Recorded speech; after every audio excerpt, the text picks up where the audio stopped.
Millions of Americans who live with mental illness or some form of neurodiversity struggle to find employment. Tonight, we're taking a look at why that is. Joining us now is Rachelle Vartanian. She is the president and founder of the Living and Learning Enrichment Center in Northville. Thank you for being here today. Thank you for having me. So neurodivergence, diversity is a term that we're hearing a lot more. But for those who aren't familiar, can you kind of define that? Explain what it means. Right.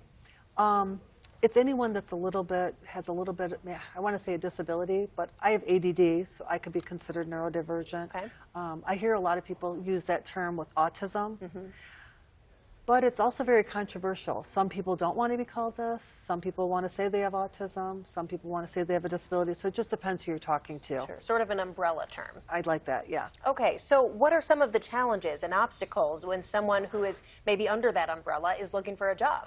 Yeah.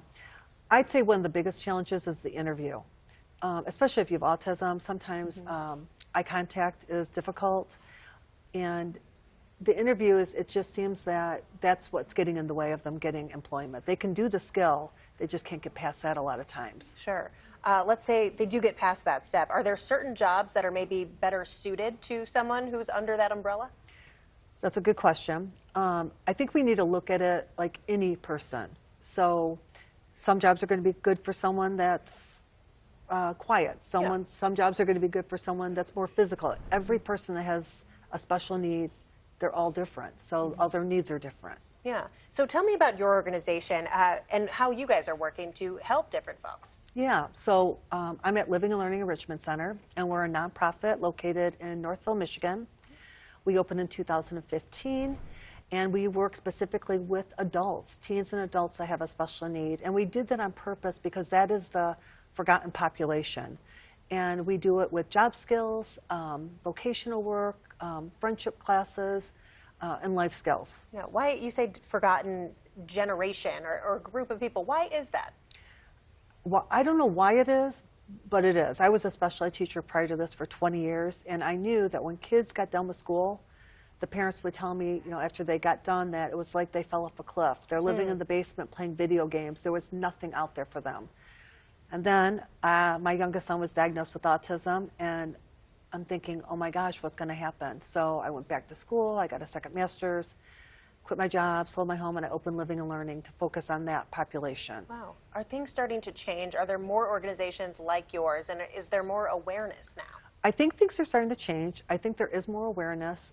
There needs to be more. There needs to be more organizations like ours helping them, because one of our programs is a vocational program where we've partnered with over 100 businesses in the community, and we do skill building. We bring them to all these different sites and, what's the best fit? And then they'll go into another department where we help them get employment, paying jobs. We've got a waiting list of over 100. Wow. We have 175 people in that program. So definitely the need is there. So something must be working if there's this waiting list and people wanting to get in. What kind of effect does this have on someone's life? What are you seeing from your clients? Well, them and their family, and I'm walking it. I know how that feels, what is going to happen. So it's life-changing. It's life-changing not only for them, but for the family as well. Any advice that you have for someone who is struggling to find employment or really just find their place in the world when they're, far out of school? Right. Well, I want to tell them to come to Living and Learning. We will really take good care of them.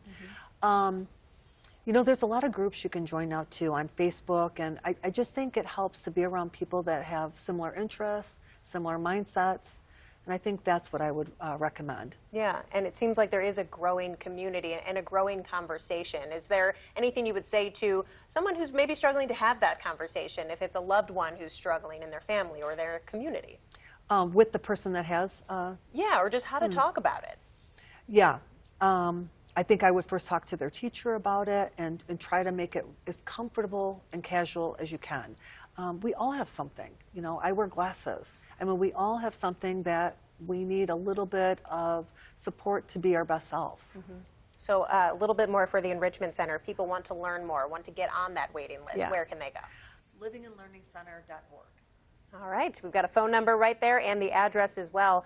Rachelle, thank you so much for joining us today and for all that you're doing. Thank you for having me. Appreciate your time.